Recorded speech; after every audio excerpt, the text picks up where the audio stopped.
Welcome back to Behind the Play. My name is Alex Adams, and today I'm joined by two members of the aforementioned Zone Time podcast and two friends of the show, Julian McKenzie of The Athletic, who's now in Ottawa, and TOmar.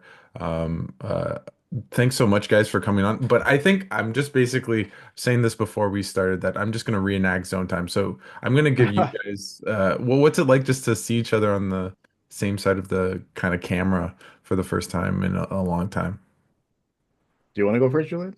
Sure. First Yeah. off, I'm amazed look, Tic Tac Tomar, that name. Omar, the way that you found a way to have this presence and not use your government name out here, impressive. Impressive. Um, yeah, it's always cool to chop it up with Omar on any type of platform, whether it's like text in person or literally on Zoom, which you're right, we have not done this in any format on Mhm. Zoom anyway since Zone Time ended. We did do Twitter Spaces like Yeah. during the Leafs first round, but like that's all audio stuff. Like I'm Yeah. not seeing him like visually. Like literally, it's just I was just in my living room and I'm like talking on my phone, and then I hear Omar, and then we just go back and forth, and then other people were hopping in. Like, Hmm. but this to always see to see Omar on Zoom just visually. Like I'm gonna try not to give you too many flowers. Yeah, no, you know what? Fuck that. You deserve all the No, flowers, no, no, no, no, Omar. no. Because okay, so You here's the deserve all thing. the Here's the flowers. thing that Sorry Julian for does. swearing. Sorry Uh, for No, swearing. you can. It's a swearing friendly yeah. show. So here's the thing that Julian does a lot, right? Julian, and the thing I respect the most about Julian is that he will give people their flowers all the time, but this man hates complimenting himself. And when it I don't comes know if to I hate. doing, I don't know if I hate that. it's not that I you don't hate want to it. Is you I don't you want to don't come do. across as an arrogant prick. But you're not though. You're not. You're not. And the thing, and that's why like I was so looking forward to this because again, like talking with Julian, like whether it's like audio or like face to face, like Julian is one of, if not like one of the realest people you'll ever meet. Oh man. Like period. When it comes to like hard work, determination, focus, drive, like that's Julian. So like anytime Julian's involved in something, like I'm all in. It's honestly like I'm really stoked to be able to do this, and I know that Julian will find a way to throw in some Leaf stuff, which he now has incentive to do because he now covers the Uh, Sens. Before it was just a joke. Now there's actual content a part of it. So really looking forward to this one. Well, like I just want to add this too. I feel you. It's funny you say like whenever you see me get involved with something, like it's cool. I feel the exact same way about you because Stop. I think Tic Tac Toe Bar is this super talented, super awesome person who has found a way to make himself one of the best people to follow on it as a part of one of the most intense slash known fan bases in the sport that we cover. Like that's not easy to do. And I think through the podcasting, the gifs he would always do. I don't know if we're a GIF or GIF podcast here, but I say GIF. I Like go get. Tic Tac Tomar is so good at what he does. And whenever I see him get involved in anything and I have a chance to be a part of it, I'm like, yeah, like I want in on that because I know when I'm with Tic Tac Tomar, like it's gonna be a fun time. He is a personality that I think this sport really needs. I really think we need more people like Tic Tac Tomar who know the game, can speak on it really well, and provide a level of passion that is super entertaining. I have a story. I love bringing up this story about Tic Tac Tomar, not to take over the podcast, but when I joined the Athletic a couple months in, when you anyone joins the Athletic, maybe I could only speak for me, but like all the big execs and stuff and people who are high up at the company, they all want to like meet you and make sure that you're settled in and all that. And like a couple months in, I had already had these meetings with this one exec. I forget specifically what their job title is at the Athletic, but they're like a big wig. They used to work at ESPN and they knew all the big people. Like they even knew like Stephen A. Smith when Hmm. they were there. And what would happen with this exec is whenever some people will just call you or they'll send you a message being like, hey, are you free like this day? Are you free to talk like this day? Like, let's make a meeting work. This guy will just be like, you'll just look at your Google Calendar, and all of a sudden you have a meeting on Tuesdays. Like, all right, I guess I'm talking to this person.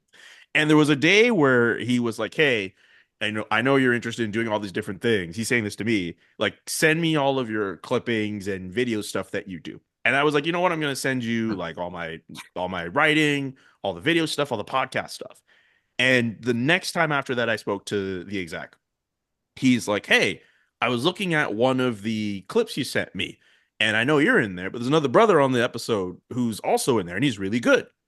And I'm like, "Oh, you mean Omar?" He's like, "Yeah." And he's like, "Well, he should be working for us. Like, what should we be doing?" I don't know if that had anything to do with Omar getting any freelance work with the Athletic, but to I show think it that, did.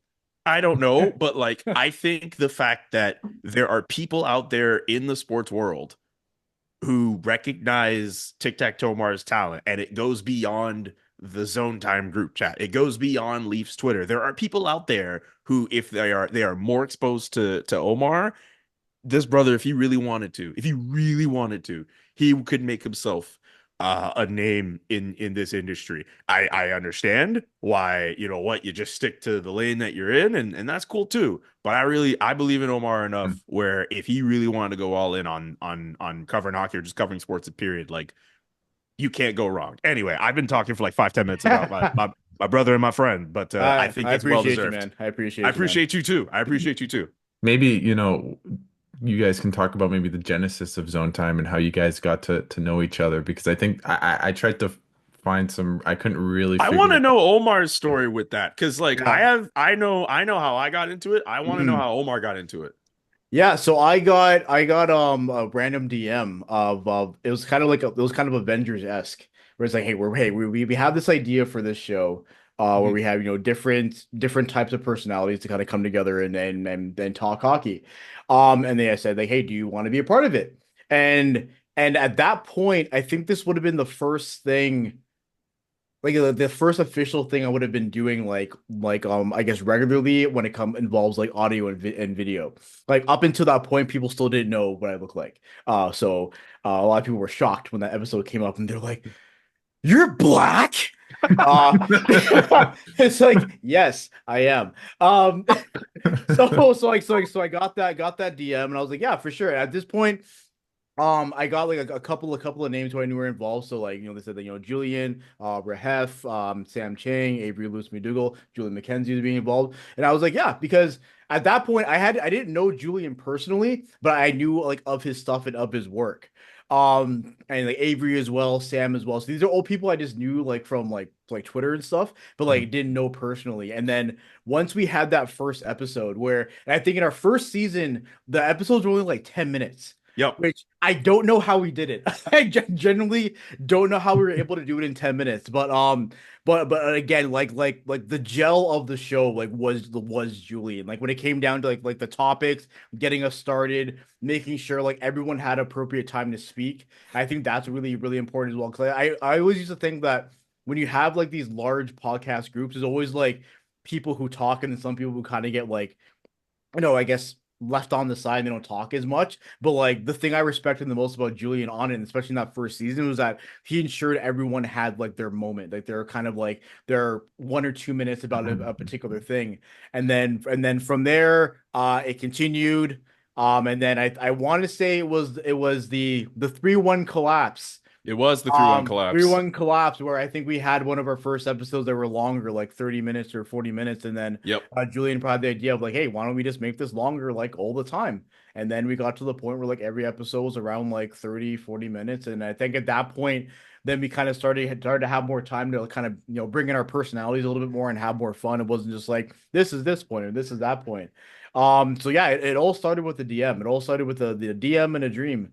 And and honestly, like I'm so thankful for it because again, I think just like knowing Julian and Avery and Sam and Arun and Rahef, like knowing them like on Twitter is one thing, but I think with Zone Time we're able to kind of like vibe personally and I think when it comes down to the sport that we cover, you don't really see too many people who look like us in the sport. So I think having that space where if there are things going on that pertains to race, we're comfortable in talking about that because this wasn't just something we were talking about because we felt like we needed to because it was a checklist. Like these are things that like were meaningful for us because these are things that we experienced.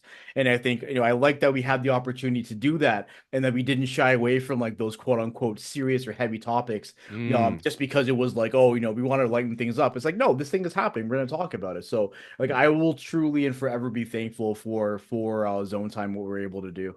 Maybe Yo. since, yeah, Oh no, no, Alex, you go ahead. Sorry. I was just gonna say maybe, in the sport of hockey that is so wide. Like, how important do you think it was to provide with the podcast maybe another, people from different backgrounds that see the game in a different way and from a different cultural background? Like, how much is hockey missing out on that, and how much do you think I'm not saying your podcast was the biggest thing ever, but just provided to the sphere as well for. Hey, Zone Time was the answer in a USA Today crossword puzzle. In my head, I was like, well, we were the biggest. I don't know. People Magazine, when they wrote an article about Matthew Tkachuk that first time he went to the Stanley Cup final, they linked to an episode of Zone Time. Legendary. So speak for yourself. No, I'm kidding. No, what I loved about Zone Time Mhm. was the fact that obviously, like, yes, the people you see on the show, it's very different from what you would typically see on other hockey podcasts. Like, I Mhm. mean, I'll give even like Hockey Night in Canada credit. Like, if you Yeah. look through the last how many years, like you're seeing a lot more different Yeah. faces. Like Jamal, I mean, a lot more black faces to be specific. Like Jamal Yeah. Mayers, Anson Carter, David Amber being a host. Like, Mhm. we'll give them that. Sarah Nurse has made appearances too. Like, Yeah. they've actually made some efforts in making their cast look diverse. But like even some of the hockey podcasts that are really popular, like, I get it, they look a certain way, but also like they sound a certain way too. Mhm. Like you like think of a podcast like Missing Curfew, like with the way that those guys sound. Like you would think, okay, they sound like typical hockey players. How many podcasts who talk about hockey can you think of who can say, hey, why isn't there a team West Indies in like Olympic competition? No, there Or should be one day. there absolutely should be. Or There how should many be. how many times could you look at like, hey, like this GM did so well this one offseason, we're giving him a golden do Golden rag. do rag. Like seriously, like Mhm. there wasn't a lot of definitely, I think we were definitely a one of one with that Yeah. podcast. And like Mhm. Yeah. I know for me at the time when I got to join Zone Time, and especially in the days when it was still around, like I was doing a whole bunch of different podcasts at the same time. But like Zone Time, I know when I do the show, I was just like, I can just be chill. I Mhm. try to just be myself on a lot of the shows that I do, but like I can go to a whole other level because the point of that show is for it to be like, and this was how it was introduced to me too. It's supposed to be like a group chat basically on Zoom.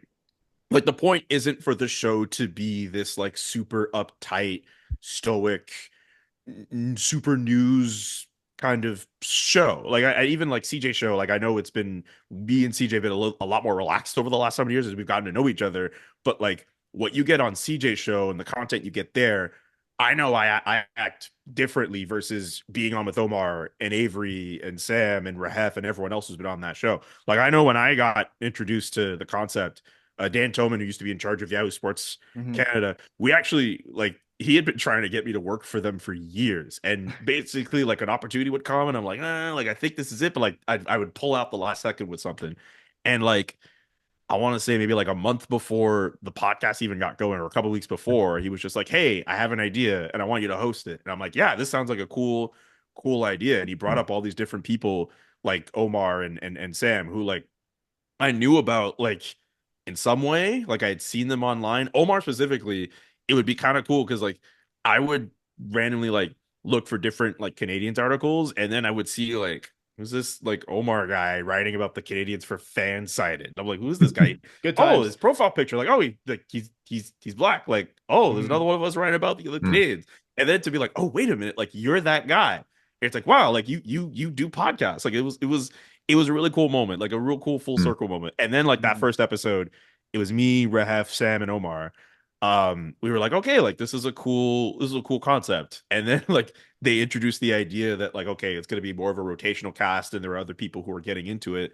Like you're trying to find a rhythm with everybody. You're trying to figure out what everyone's strengths are. Like I know that was my job. I didn't want to be the guy who I'm already the host of the show. I don't want it to be a show where people hear me and they're like, "Oh, well, it's just me talking and no one else gets to share." Like everyone else on that show had their platform Yep. on hockey Twitter, and there are reasons why people go to them. My goal was to make sure that everybody looked good. Obviously, if I have my opinions, like I share them. I remember like Hmm. before the last season started, one of the first things I remember was Omar being like, "Hey, you got to share more of your opinions." I'm like, yeah, you're right, but like, Hmm. I'm not the one who needs the 5 minutes to talk about like the Leafs needing to improve. Insert thing here. If we need to talk about more of those serious issues, Sam is probably the best person you could have on our show to Yep. discuss those topics. I don't have a moment of me pulling out a stack of like $50 bills. Like I will talk about my coffee, but like, Avery, man. counting the money up. Like Avery would do stuff like that. Like I know my role on that show, Mm. and it was not the same as like everyone else on the show. I think I did all right considering, but Oh like yeah. everyone else was the star on that show. And I think to bounce off of that point when it comes down to like how important it is, I think going through the comments on a lot of our videos was always funny. You'd Yeah. have some people who were, just being jerks. Call a spade a spade. All right. But at the same time, you would have, those comments that I think would be the most surprising for, or at least the most heartwarming for me, were the ones where people were like would see it and be like, "Oh wow, I didn't know this is a thing." Or like or again, like they people like in not in like the funny way, like, "Oh Omar, I didn't know you were black," but like in a wow, like, "Hey, I didn't know that you were black." Like that's actually really cool. Like, "Oh, we Yeah. have a brother covering hockey," and I think that's so important because again, like if you're a person, if you love the game and you want to see different aspects of how the game is being talked about. Maybe you're a person who you're black and you want to get into hockey media and you don't know how possible it is. I feel like Zone Time was an example to show that it can be done and it doesn't have to be the same thing as everyone else. So we can have our Mm. personalities, we can bring our cultures, we can bring who we are into it. So I think that aspect of just being another example of something that people can see and be, I think was something that was very, very, very I guess special for me. I'm a, With it. 100%. I feel that too. And on top of that, like I think having people like persons of color, like people who wanted to be in our shoes tell us that they watch the show and Yeah. tweet us that they love the show. People on hockey Twitter tell us that they like the show. Like that's obviously awesome. I don't know how often this happened for you, Omar, but whenever people Mhm. who are in the industry were like, yeah, we like the show. Like I remember like Greg Wyshynski like coming up to me and be like, yeah, I like That Zone was Time. cool. I Yeah. was like, what? Like, and again, like he used to work at Yahoo, so like I Yeah. get it, but like whoa, like you know what Zone Time is? Like Zone Time Mhm. kind of felt like it felt like a secret because like Yeah. it's on Yahoo Sports Canada. It's not on the same level of platform as The Athletic or an ESPN. So like if Mhm. you took the time to look at the clips and listen to episodes, it felt like you were tapping in. I always think of it as like the podcast equivalent of like remember the show Freaks and Geeks? Yeah. Yeah, Freaks and yeah. Geeks is this like cool like you look at the people who are on that show like on that time and most of them have turned themselves into stars. I Mhm. always thought like all right, even if like it's not going to be the most popular podcast in the world, I would Yeah. love it if people look back at those episodes and they see like oh Omar's a big thing, Avery's a big thing, Arun is a big deal, They Sam is go a big back deal. and they're like, wow, Zone Time was stacked. They had all those people on a podcast. Like, what the hell are we talking Yeah. about? Yeah. Yeah. Did you guys ever think of your show I remember when I found you guys that I just found it like the funniest podcast that I like hockey podcast that I'd listened to. Was there anything pre-prepared or were you guys just that funny off the cuff? Like, I think like there were definitely topics that were prepared. Yeah. And there would be times when we would do an episode and Omar would just be like, Julian, I need you to give me 5 minutes. And I'm like, Yeah. say no more. You Those are not literally. planned. Literally, Yeah. that's all I need. It's Yeah. like, hey, we're gonna talk Yeah. about this Leafs thing. We're gonna talk about this topic.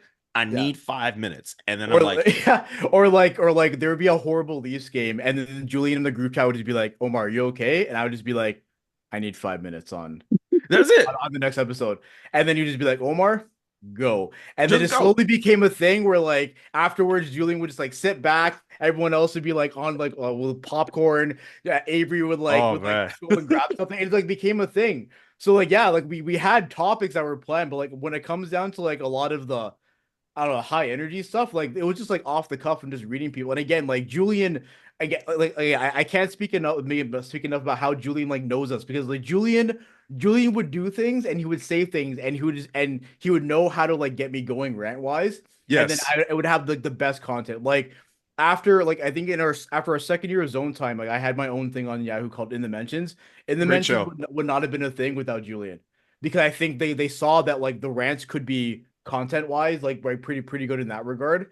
And like I think one of the funniest times that Julian like really activated me really well was oh gosh, I think it had something to do with like the Florida Panthers and how like oh like there's a team who like hasn't won before in the longest time, and he set it up to make it seem as if it was going to be the Leafs, and he's like, of course I'm talking Oh about yeah, the Florida yeah, yeah. Panthers, and I just got up and walked off I just like, walked off completely, and again and all of that was just real, and again I think it's because as time went on, like we knew each other, we knew Yeah. different jokes to make. We knew how to make Sam laugh. We knew how to get Avery going. Julian knew how to get me going. We like I guess we genuinely became friends, like as friends and family, Yeah. like as it went along. And I think as that bond got stronger, I think that's when the show kind of got funnier because it's like again, like it felt just like Monday evenings. That's when we would record. Like those were the highlights, man. Like those that Man, made Monday like easier to get through because it's like ah man, it's Monday. But you know what? I got zone we got time at zone five time. thirty. Zone time at Yo, 5:30. We're good. I want to mention two things real quick. Omar mentioned like, the fact that there was a point when the podcasts were really small. It wasn't even really a podcast. We were just recording video and Yeah. those clips were getting cut and then they were just going out online. Yes, fine. I did press on to the bosses like, hey, we got to find a way to make these episodes longer. But yes, the 3-1 collapse with the Leafs and all that played a part in it. But that episode right after it happened had Rahef, Hmm. Justin Cuthbert, and Omar on.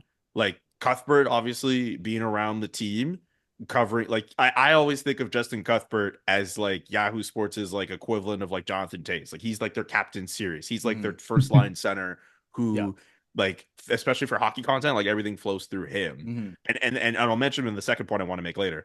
But like he knows everything about the Leafs, or he's their big hockey guy. Rahef, obviously, Leafs fan, cares about the Leafs.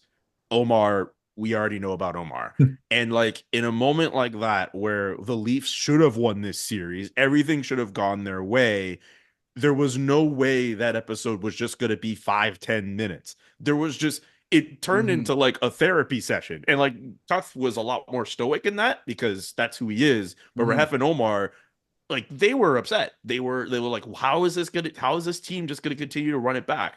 And like I give credit a lot to the production staff, like Kieran Breen, who was our Yeah. main producer for the show, See and Breen, and man. and Mackenzie Legend. Liddell, who like he was basically our showrunner. That's the job I'll give to Mac, but like I would give him topics like all the time, Hmm. and we'd go back and forth on what works, and he'd be like, "Yep, we're gonna do this." I give them credit because they obviously heard the episode, they saw the direction of where it was going, and they just let us go. Yeah. And that gave them everything they needed to tell them that like it was worth making zone time longer. And the second point I want to make is just like Omar is the character that he is on the show. Sam is the character she is on the show. Avery too. But what was really funny was that the show obviously got to a point where like there's a certain way that like the regular cast members would go about things. And whenever you saw people who weren't immediately part of that circle, like Cuthbert, they just kind of knew to play along and just relax and just like Yeah. hang out. Like again, Cuthbert is like a stoic dude who's very serious. He can have fun, but like it almost kind of, I mean, I don't like hang out with him like all the time, but it always felt like whenever he would crack a joke or he was a little bit more relaxed, I'm like, oh, wait a minute, like you're allowed to do that. And so Hmm. whenever he was on zone time and he was cracking jokes with everybody, Hilarious. it was like, wait a minute, like you could do this? Like he wasn't trying to just be like, oh, I'm serious and I'm gonna talk about hockey seriously. Like Mhm. he made like a joke about being a Brampton man, and we all like lost our Whoa, that minds. was We're like, hilarious. we were like, what? Like you can do Yeah. this? Like, but like he was great. He bought in to the Yeah. vibe of zone time. And especially when we did those episodes that one postseason where it was Cuff, Sam, Omar, and me. and we were going all the way through like the 2022 final for sure. Like just having that consistency and Yeah, being able to provide analysis when we could, but also just being as lighthearted as we could.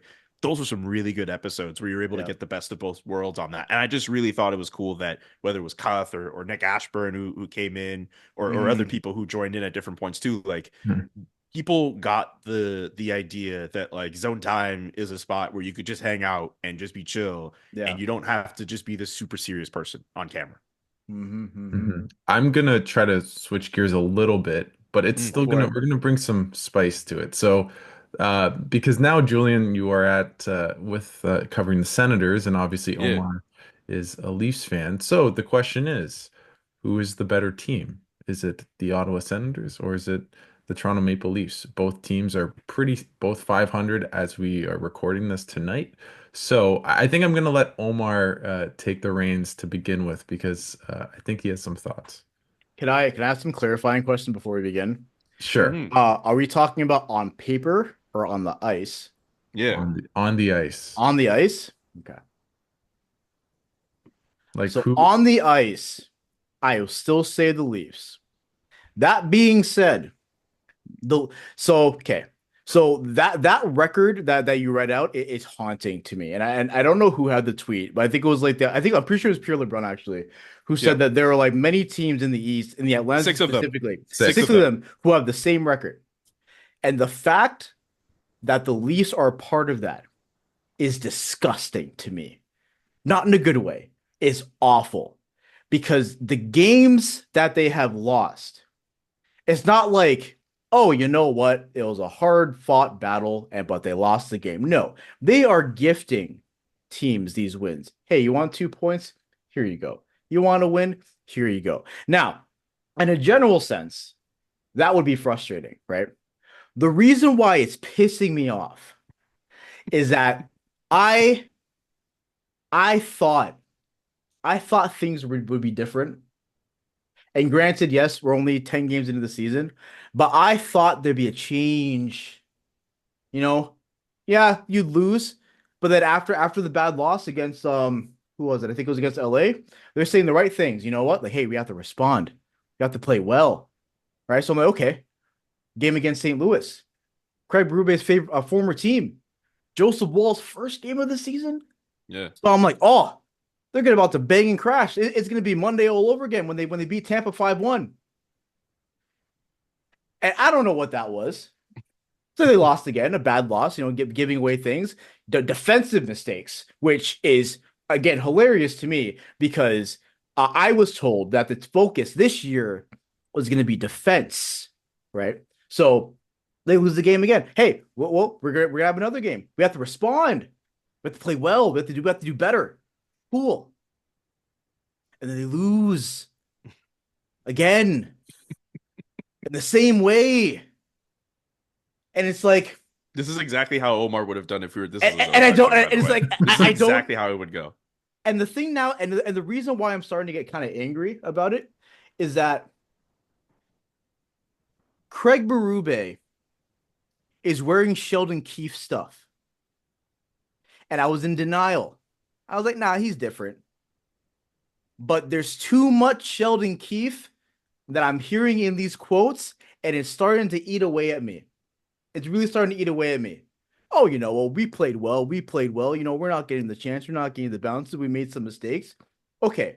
But why are we making mistakes? Because I thought, based off of training camp, which was the most difficult training camp of a lot of their careers, Oh their my words, not God. mine. How many Their people words, say stuff like that their all the words, not time? mine. Their Whoa. words, Okay. not All mine. right. So, Fair. so how come after all that, we're still in a position where, and it's not like we're talking about egregious.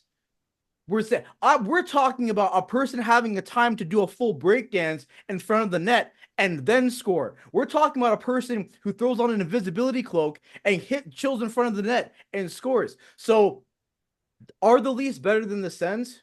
Yes. Is that going to stay the same? I hope so.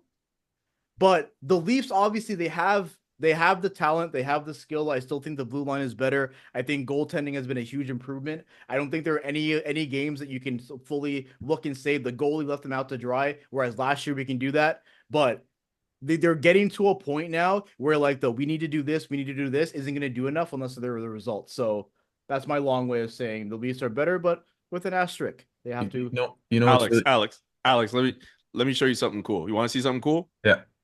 Hey Omar, What? I hear what you're saying, but the Leafs are 9 games into their season. It's way too early to have some of these thoughts. Like there's an opportunity for them to get better, and then you're gonna find yourself being like, oh, okay, this team's good, and they'll get fully adjusted to this Craig Berube system. Like, Okay. what are you doing here? It's 9 games. Okay, sure. Um Now And away here's the we go. thing. Now here's the thing, right? Is if we were to go into a machine and turn the Toronto Maple Leafs into like the Florida Panthers, who won a cup recently, the Colorado Avalanche, who won a cup recently, the Tampa Bay Lightning, I'd say sure.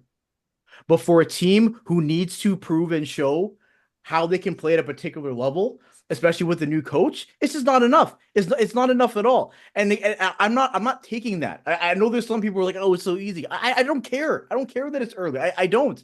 They're making mistakes that they should not be making at this point of the career.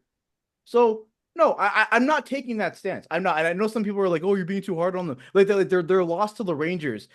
People are like, oh, they're being goalied. I'm like, I don't think they got goalied. I don't. Did Shesterkin make great saves? Definitely. But did he steal the game? No. He played well. He played his position. Wow, the goalie was good. Shocker. It's almost as if all 31 teams, including the Leafs, want to have a good goalie. So, well, because the goalie plays well, that means that like, oh, okay, it's fine, we lost. What? Anyway, See how Omar just went there and provided analysis, was super entertaining. That's how easy it is to work with dude. I would do this all the time, where I would just like let him go, get myself a snack, and just let him go. That's all you're supposed to do. Just so people know, Julian left the room, went to get a snack, and just chilled, relaxed. And it's not even out of disrespect. It's just no, Nope. it's Omar's just a dude you just set and you just let him go because that's how talented he is. yeah, To the question though, yeah. I think we're strictly keeping it to the on ice product with these teams right now, the 2024, 2025 versions Yes. of these teams. I'm inclined to say the Leafs are supposed to be better because of the talent they have at their disposal. They're supposed to be better. You have a top 5 player in the league in Austin Matthews. You say what you want about Mitch Marner, but he's a top line player. William Nylander is also a top line player. And I mean, Alex, you know the Senators, obviously. The Sens, I think, in order for them to get to a level where they can go to the playoffs year in, year out, because for what it's worth, as much as the Leafs have had playoff failures, they've made it to the playoffs. That's not something the Ottawa Senators can say. And I think once the season ends, I have a higher belief in the Leafs making the playoffs versus the Sens, at least right now. Things could totally change. That being said, I think the Sens have something that makes them a potential playoff team. I like what the offense has been able to bring at times. I do like that, like against Vegas, like it's a team that is going to probably make the playoffs out of the Pacific, and they've been a perennial playoff team.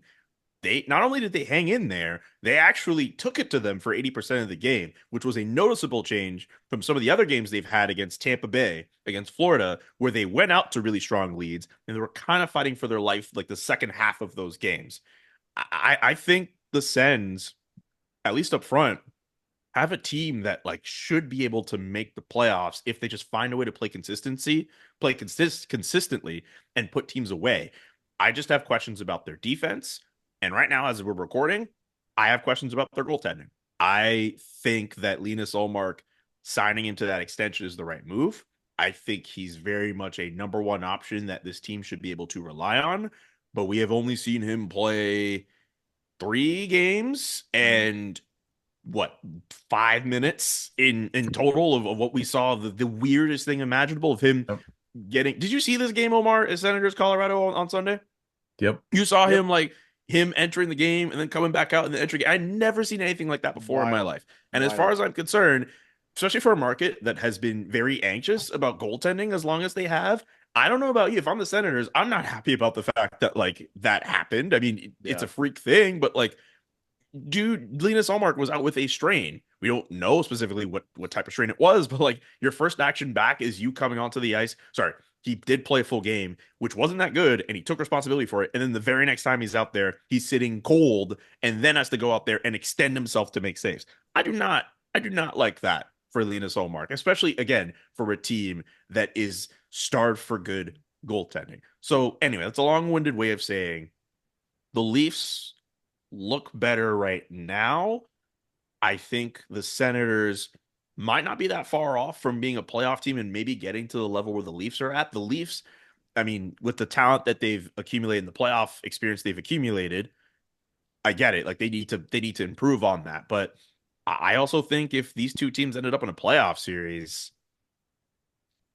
I could see this like 6 or 7. I just think that Awesome. with I think the way the Sens have built their team with the guys that they added in the offseason, your David Perrons, your Nick Jensen's as an example, your Nick Cousins as another example.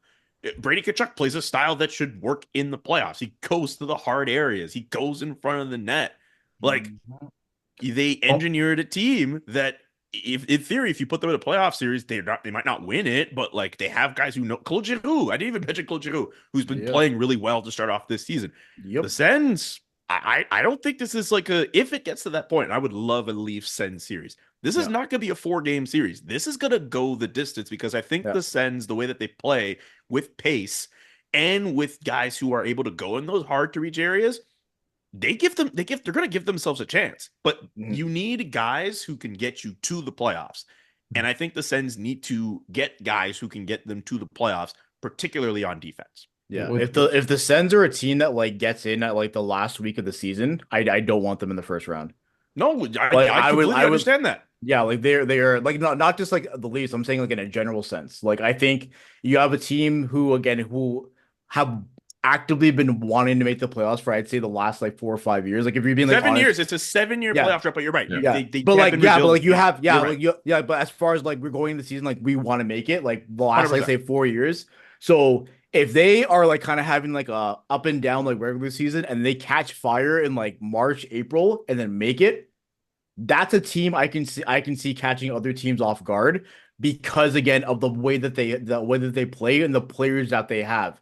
And I think Brady Tkachuk as captain, who will drag the team into the fight in that regard, I don't think that I would be very, You, very concerned about facing them in the playoffs if I'm any team, to be honest. you know what? I'll tell you this for Brady Kachuk, like if he finds himself in the playoffs and he goes invisible, that I do not see that happening. I don't That's see that. something No, out of the realm of my possibility. no, This guy has been starving for playoff success. You mean to tell me literally. you're in the household where your brother has already Mhm. won a Stanley Cup, has been to back Stanley Cup Watched it finals? happen, was in the building, like tears in his eyes, watching Matthew Kachuk with the cup in his hands on the ice. Come Like, on. You mean to tell me if you're Brady, you're not thinking like, man, I want some of that too? hmm That man is going to be in those fights for any playoff series that he's going to be in. Does yep. that mean the Sens are going to go on some Cinderella run? Personally, for content, that would Mhm. be awesome. That would But be great. like still, I think if the Sens get themselves into the playoffs and everything works out, especially as if it goes the way that Omar says, that's going to be a really interesting team to watch. And also for the Yeah. Sens, that's a tangible piece of progress for a team that has been knocking at the door at being a playoff team for how many years, and that's a step forward for them. What's Mhm. funny to me is that when Omar was going on his first rant, I was just thinking, that it sounds exactly what I hear in Ottawa. New coach, same problems Yep. defensively. We talk Yep. about the core that keeps struggling. Brady Tkachuk, Yep. Tim Stützle last night, letting guys kind of walk in and score defensively. Team struggles consistently. After the game, they say, we need to be better. We can't make these mistakes, but they always make those mistakes. And it's interesting. I see a bit of parallels between the two teams where You're absolutely Yeah. right. for There are those parallels. For the Leafs, their benchmark is round two. And for the Sens, their benchmark is the playoffs. And these two cores, in a sense, if both these teams fail again, obviously there's a Mitch Marner decision coming up, as Omar would know. And then for the Senators, I think if this team doesn't struggles again, with Travis Green. They can't blame the coach. Do we look to Brady Kachuk? Do we look to Tim There Stützle? absolutely, you absolutely have to do that. I think there is a Brady Kachuk conversation that has to be had. I don't know if you realize this, Omar. That Mm. dude has an NMC that kicks in July on July 1st. He has a no Yep. movement clause that kicks in July 1st. If I'm Brady Learn, Kachuk, learn. You got to learn from teams, man. You got to make that decision. Is he mhm, staying or is he going? that needs to get figured out. I'm not trying to sound alarmist and be like, oh, we don't know if Brady Kachuk wants to do it. Like we get it. He's signed beyond next year, obviously. Mhm. But if you're the Ottawa Senators and you're trying to figure out what's next for you, if it gets to a point where you miss the playoffs, you got to figure out what's next for Brady Kachuk. Do you want him a part of what's going on? And Brady Kachuk, does he want to be a part of what's going on over here? So that's if it gets to that point, that is a conversation that is going to come up for sure. I guess Omar, Mhm. my question would be is if those two teams played each other in the playoffs, who wins? Here's the thing. Here's the I thing. don't It should know. it should be a straightforward answer. It But we should have be. literally seen this Leafs team trip up on itself in the opening round of playoff series against Like, teams they should have beaten. We They talked about the qualifying round against Columbus, Montreal. They Ooh. should have beaten those teams. oh, like the funniest thing, and honestly, and it's like when you hear something so funny, you don't even laugh. You know what I mean? Yeah. You can like we can go through every single like loss, every single playoff loss in the Matthews era. Mhm. Yet the core players are still here. Is that not funny to you? I find That's a that, lot of rope for a core that has yeah. endured what they've gone through. And I'm also curious Mm, too, like it's if you're in that team, if you're a mm, part of that core and you have mm, that pressure on you 24/7, and mm. it's one thing if like you can't win all the time, but you at least have some playoff wins to your name and some series wins to your name. Oh yeah. Like look at that core and like how big of a deal it was for them to beat Tampa in the first round, what 2023 or whatever year that was. I cried, And man. a lot of people I cry. A lot of people, straight that up was a cried. big deal. But like, if you're part of that team and all you know is same old Leafs, they can't get past the first round. Mm. They trip up on themselves. You hear like Steve Dangle in the distance being like, "Still a Sam driver." Like, if you not do these failures at some point, not just mess with your psyche. I'm like, Yeah. whoever is their like their like team psychiatrist or whatever the actual job name is, like they Yep. should be paid double time Straight up. for whatever these players have had to endure ever since Mm. that core became a thing. Because if you've endured all of the losses in the way that they've lost over the Oh. last how many years, like how do you get yourself over that and tell yourself, Mm. hey, we are not that team? And I get they won a Yeah. playoff series, but even then, like they got dummied by the Florida Panthers, who ended up going to the Stanley Cup final that year. Yeah. Like that's not an easy situation, and I'm very curious to know how those guys get through it. And after all that, you don't think that like making a switch at that part of your team is necessary? Like someone should have been moved. But but I I guess don't. now with Mitch Marner, isn't that the crux of the decision now for the Leafs, where now they can't Sure, but make there, that but this like, but But that like also do the Leafs want to move on from Mitch Marner? That's a good question. I don't think they do. I don't I think they why think I don't think they want why to move on not? from him. well, I think because teams don't want to be the you let him go team. You know what I mean? Like no one wants to be on the bad side of a deal that went wrong. No one wants to be on the bad side of a wasted first overall pick or something. So I feel like the Leafs don't want to actively move Mitch Marner. I'm not saying that from like insider information. I think it's a hunch. I generally don't think they want to because they see his value. He's important to the team. Obviously, he plays in all three situations. He plays 5-on-5, plays on the penalty kill, plays on the power play. He can play with skilled players. He can make players better. Mhm. I feel he can carry his own line, but I don't know. I'm not the coach. Just say that out loud. Anyway, but at the same time, I think they recognize that and they know with all their players, they're probably thinking like at one point they probably have one like playoff run out of nowhere where they're gonna like mess around and get like 25 points, like go like Leon Draisaitl mode. And I think they see that potential in Marner. I think they know Matthews has that potential. Nylander is the only one who is consistently producing in the playoffs. But I think with Marner specifically, they think that he has that something will happen, something will activate in him, and then he'll just go off. And obviously the Leafs want that to happen for them. Now, my issue with that is how long do you wait before said reality actually becomes a thing? And another thing that comes to mind, and this is the main reason why, unless his ask changes, I believe, and this is my opinion, the Leafs will let Marner walk unless his ask changes. And this is why I think this is the case. We have seen over the last like set of years what the salary cap has done to this team, to the point where year after year they do not have the funds to make the rest of the team better. So after this year, you're going to have Tavares' $11 million contract change. Yep, Definitely. I you're see right. him coming back. He'll probably sign for like 3 or something like that. Cool. Yep. A lot better. Marner. Now, the number that a lot of people are bringing up is 12 and a half. So do you really want to do that again? You just want to have Matthews at 13, Nylander at 11, then Marner at 12, and then what is Matthew Nyes going to want to get? Because if I'm Matthew Nyes and I'm playing the whole flipping season with them, and I'm showing up in the playoffs, which he does, and I'm playing well with them, and if I mess around and get 40 goals, okay, cool. I would like $9 million, please. Oh, no, I can't get $9 million? Okay, trade me. And then we lose Nyes. And then you have other players. Maybe, say, Joseph Wall out of nowhere ends up becoming a star goaltender. What is Joseph Wall going to ask? Easton Cowan hasn't played an NHL game yet. What will he ask once he is done? So I feel like there needs to be a reset in how deals are structured. And I think that reset could start with a decision around Marner.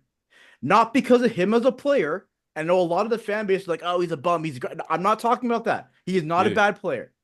But financially, does it make sense to bring Marner back for 8 years at 12 and $12.5 million? No. And I think if you're doing that, then you're just doing the same thing where just get into the playoffs and hope something happens. Get into the playoffs and hope something happens. And it's just the last like 5 or 6 years like haven't taught the team anything.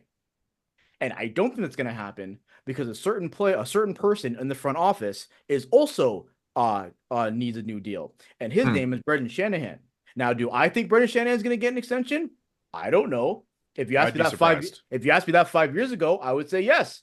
Now, I don't think so.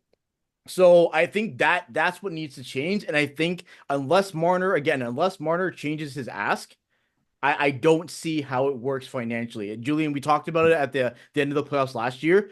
It can't work. We've seen it time and time again.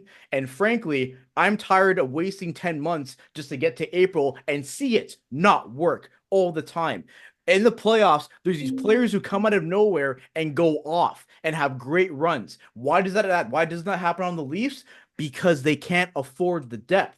They can't unless they get a random person on an entry level deal or like a random person on like a league min deal to do it. But you can't build a team like that.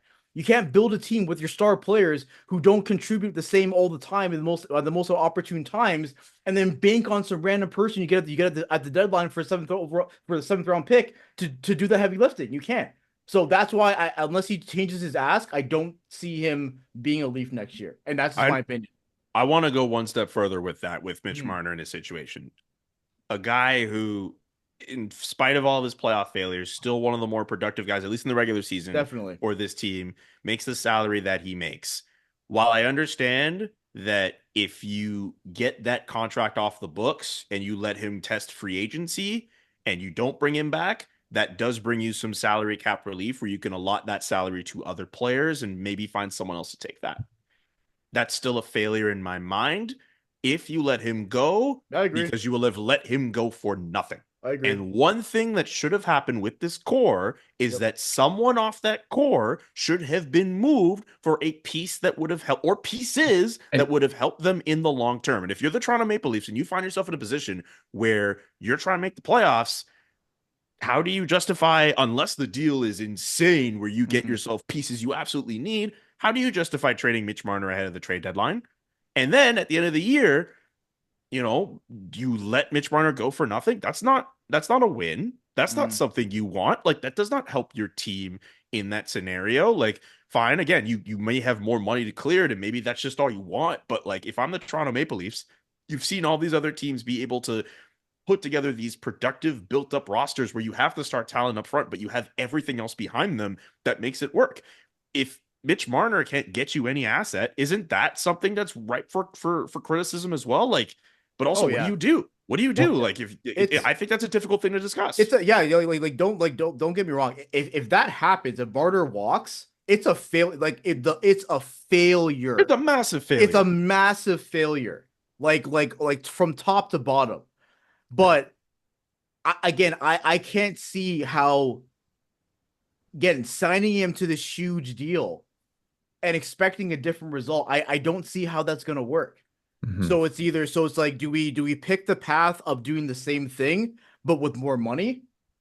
Or do we accept the fact that hey, we fumbled this Mitch Marner bag heavily. Hmm. Let's make sure we don't do that again. Because when it comes down to when should there a core trade should have been made, it comes full circle. And That 3-1 collapse to Montreal, that's when something should have happened. But hey, There's isn't no reason. I look. I've talked about how that run for the Canadians that literally changed my life mm, from a journalistic, personal standpoint. All the amazing things that have happened to me professionally. I go back to that run, and I've talked about how much it meant to the people of Quebec. We could consider what happened with the COVID pandemic and all that, yeah, but that should not have happened. What should have happened was the Leafs should have won in five, and the Leafs maybe they win another round, and then hey, you know what? They go to the third round. That's a success for them. That's big for them, and now they're talking about being a cup contender. And let's see what happens with that core. That loss should not have happened to that team. They should have buried the Montreal Canadiens when they had the chance, and now it's it, a lot of if I think in the grand scheme of things, unless the Leafs change people's minds this year and go on a run, people are going to say that was the moment they had and they lost it, and it might not have gone better than that. And I get they won a round after that, but that was the moment for them to do something, and that yeah, was their opportunity to really put it to teams and really go on a run, and they blew it. yep. what might be the most ironic thing is maybe the player that they should have traded will be the one that walks. Ha! Yeah, it's possible. It's Yep. possible. And again, Mhm. and I'm not going to be like like jumping up and down and celebrating it. And I think if any of these fan does it, then I think you kind of have to give your head a shake because like again, you have a player who was drafted fourth overall, who again, regardless of what happens at the end of this year, is gonna have his name in the record books for being like top Mhm. 10 in points and assists, all that type of stuff. And it's gonna be a failure. Like that's the only way to describe it. It will be an absolute failure. What is it gonna be necessary? Maybe, I don't know. Maybe information will come up afterwards about what his ask was and what the team wasn't willing to do, and I can understand that and I can justify that. But through and through, it's still a failure if Mitch Marner is not on your team and you got nothing back for it. But I think he's staying. I don't know. I maybe this is just a hunch for yeah, me.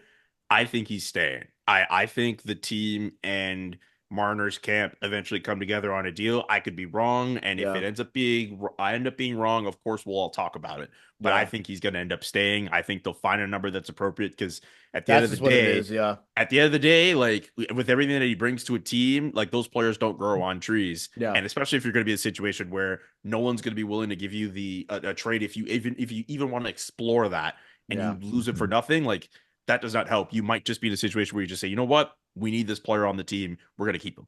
yeah. But what we need to do is have this discussion in April when the Senators play the Leafs in the first round, and If the we can Sens and Leafs play each other in the first round, Omar, ahead of that series, I will gladly come back on this podcast with you.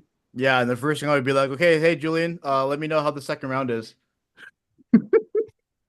I will if that's the matchup, I listen to me. Yeah, I'm being dead serious. I If believe that's the you. matchup, I have zero confidence. Zero. You should have a Z- little. You should have at least like A for the bit. 50%. Leafs? Yeah, a little For bit. the Leafs? Confidence in the what? What? No, no, no, no. False.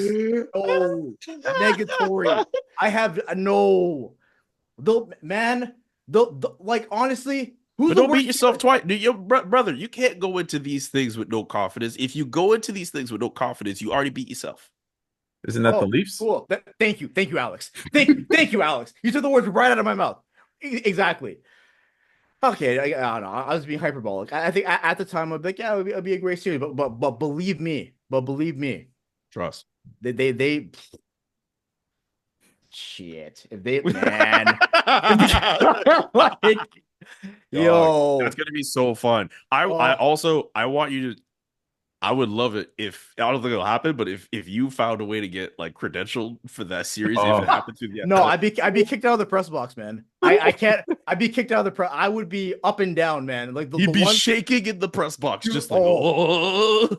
one time I was in the press box at Scotiabank Arena, and Matthews had the nastiest pass to Michael Bunting, Yeah, and I wanted to celebrate, and I was looking around, I was like, no, you can't do it. you can't. So like, if we're talking about a playoff game, like, no, I couldn't do it. I'd be kicked out Yo, immediately. They'd be like, yeah, they'd be like, get him out. yo. I'm like, ah, Oh my oh my God, God. man. That would be fun. That would be really exactly. fun. But we'd get Omar to Ottawa. That's what we'd do for game six. I Close. could show you around some spots. So if it gets to that point, like That'd be cool. hopefully I'll get a Cool. sense of what Ottawa's like. That'd be I cool. mean, it goes without saying, Omar, if you ever make the trek out here to Ottawa, you say the word. Oh yeah, for sure, for Say sure, the for word. Say sure, the for word for sure. sure. Yeah. Yeah, the team, is more exciting than maybe the city, but we'll see. We'll see. Nah, Thanks so much guys for taking the time and doing this. We will do this if the Leafs and Sens play each other in the playoffs. And thanks so much for doing this. This was fun. I felt like I was like a passenger host slash listener to Zone Time all at once. So this was Those are the great. best types of shows, right? yeah, It's man. just the guests have the chemistry and they're able to just kind of vibe. So I Yeah. really appreciate having that opportunity to rekindle memories with my brother, man, and Nah, just for sure. talk hockey, man. And it's not gonna be the last time we talk hockey No way. on any platform. So be on the Awesome. lookout for that if that happens. Yeah. Great. Awesome. Thanks so much guys, and we'll do this again.